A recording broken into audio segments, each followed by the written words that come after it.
Hope stepped out of her car onto the sun-bleached driveway of the Malibu property with the Pacific wind rattling the palms overhead, a dull roar that seemed to echo the confusion pounding behind her ribs. She had expected an ordinary visit, perhaps the awkward politeness that always clung to any interaction involving Liam, Steffi, and Finn, but she had not expected a relocation lease of all one executed in secret.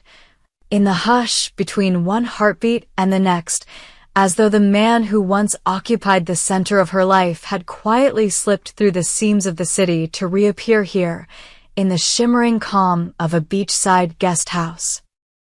The shock of it was so sharp that for a breath she simply stood at the threshold, surf salt in her lungs, unwilling to believe that her Liam was now living under the same stretch of skyline as Steffi and Finn.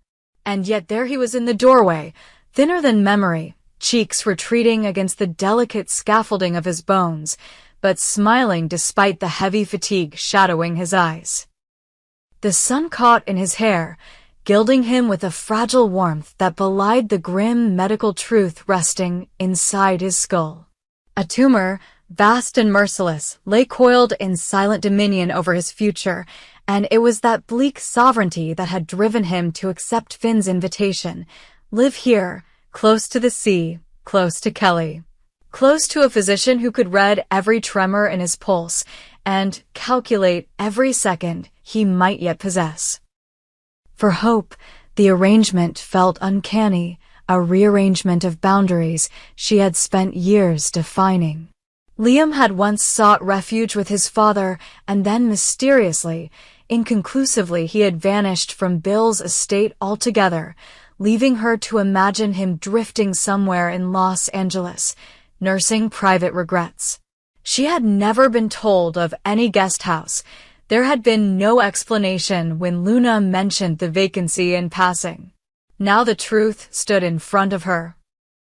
Liam had moved himself into Steffi's orbit, into Finn's medical vigilance, into a place where every creak of the wooden deck might summon help if agony seized him at dawn. It was practical, she admitted, yet it pried open old uncertainties. How did she fit into this new tableau? Was she destined to orbit at the edges, tolerated but not essential, a visitor tasked with polite smiles while Liam's life steadily evaporated like morning mist? She tried to bury those spiraling thoughts as she stepped forward, embracing him carefully, terrified that her arms might find only frailty, terrified that the clock hidden in his chest might stutter faster if she held too tight. The afternoon unfolded with a surreal gentleness.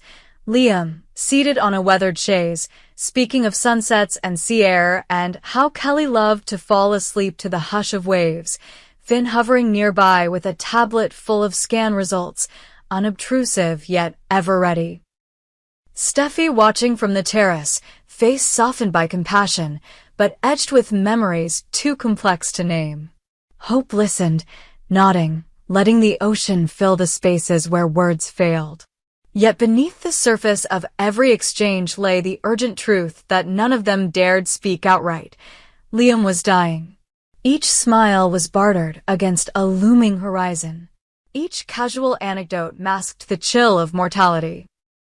It was only on Friday, after the sun had bled itself dry upon the water and the house settled into the hush of oncoming night, that the conversation shifted toward the future, her future, his absence, and the man he believed could safeguard her joy once he was gone. Liam's voice, roughened by exhaustion, traced a gentle arc around the subject until it settled unmistakably on Carter. He spoke of strength, of reliability, of a steadiness that might anchor her when the grief finally tore through the levees of denial. He reminded her, without rancor, without resentment, of how she and Carter had once dared to imagine a shared life. He acknowledged the fracture that betrayal had carved between them, yet he insisted that fractures could heal if tended with honest hands. He asked her, quietly, to consider returning to the man who was alive, viable, capable of waking beside her for decades instead of dwindling in hospital corridors. Hope felt the ground tilt. Carter was a name laden with raw hurt, with the memory of a coup at Forrester, with the echo of trust splintering beneath corporate ambition. Explaining that story to Liam forced her to relive the sting, but as she spoke, she realized that Liam's recommendation was not a meddler's whim. It was the last gift of a man who feared she would mourn herself into a wasteland. Liam's own concerns were immediate, corporeal, and monstrous. Every dawn brought a possibility that the tumor would expand its dominion, compress a vital lobe, throttle a nerve, or drown him in headaches that turned daylight into shards of glass. Finn became both confidant and bulwark, spending evenings with Liam on the deck, discussing the newest clinical trials whispered through oncology conferences, reviewing MRI cross-sections where swirls of gray and white told a story more sinister than any words. They spoke of immunotherapies, of surgical gambits, of radiation calibrated with microscopic precision. And even when Finn cautioned that the statistics were cruel, Hope could see a flicker of resolve in Liam's eyes. He would not simply perch on the edge of death and wait for gravity. He would fight, and so would Finn, scribbling notes, emailing colleagues, scheduling consultations that stretched late into the night. Steffi watched her husband's diligence with mingled pride and fear. She knew medicine could be merciless in its arithmetic of chances. Bill entered the narrative like a storm returning to a coastline still drying from the last tempest. Father and son had parted on uneasy terms, pride and misunderstanding forming a wedge that months of silence had widened. When Bill strode into the guest house summoned by news that his son's condition had worsened, Hope saw the titan of Spencer Publications stripped of corporate armor, anxiety hanging on him like a visible shroud. Liam attempted levity, offered his father a grin thin as parchment, but the moment cracked when pain cinched across his temple and he convulsed, muscles seizing with brutal suddenness. Hope froze, her pulse detonating in her ears. Finn was moving, voice low, instructions crisp, but even as Bill fumbled for his phone, even as Steffi sprinted for the medical kit they kept in the hall closet, the seizure transitioned from violent rigidity to a terrifying stillness. When the paramedics arrived, their equipment hummed and clicked, but the steadiness they sought refused to return. On the floor of the guest house, beneath the photographs Kelly had finger-painted and taped to the wall, Liam's heartbeat slipped like sand through an hourglass and then stopped entirely. The monitors fell silent, and with that silence came a hollowness that no tide could fill. Bill knelt, face ashen, a hand on his son's unmoving shoulder, disbelief carved deep into every line around his eyes.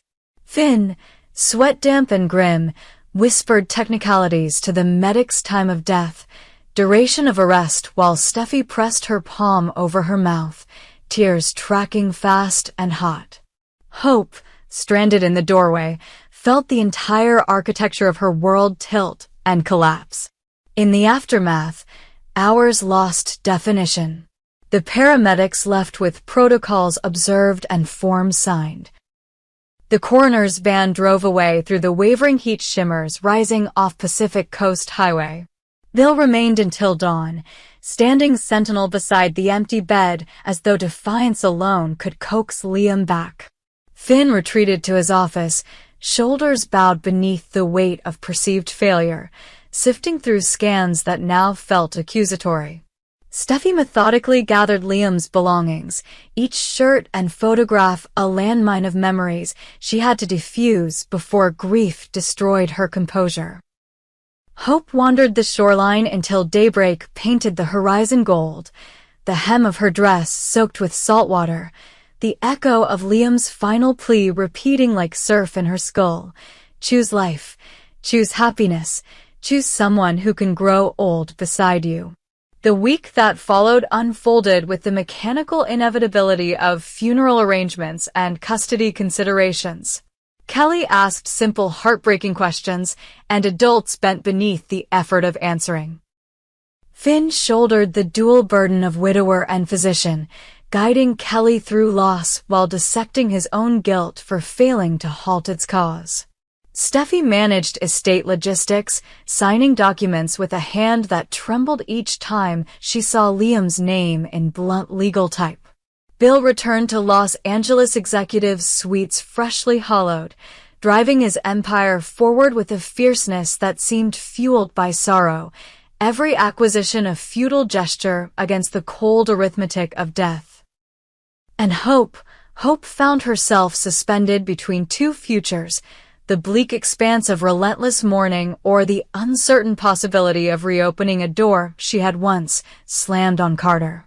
She recalled the coup, the betrayal, the boardroom where whispered strategy had detonated trust, yet she also remembered late-night laughter and the way Carter's steadiness had once steadied her.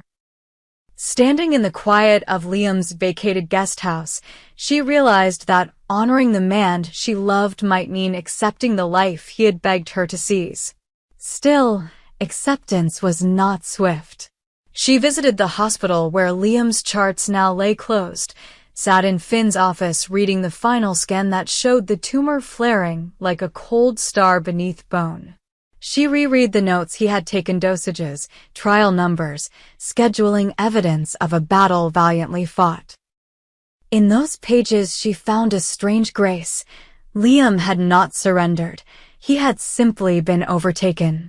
And because he had fought, she owed him a continuation, a commitment to live as fiercely as he had tried to survive.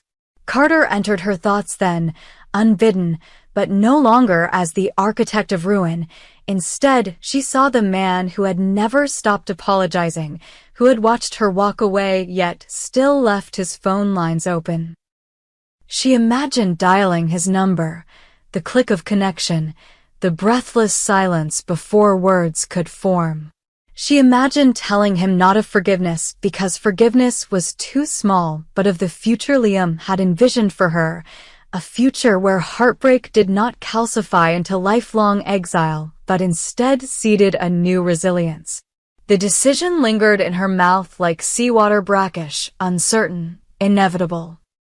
She stood one last time on the deck of the guest house, the empty lounge chair facing an ocean indifferent to every human tragedy, and she whispered a goodbye that tasted of salt and grief and fragile hope.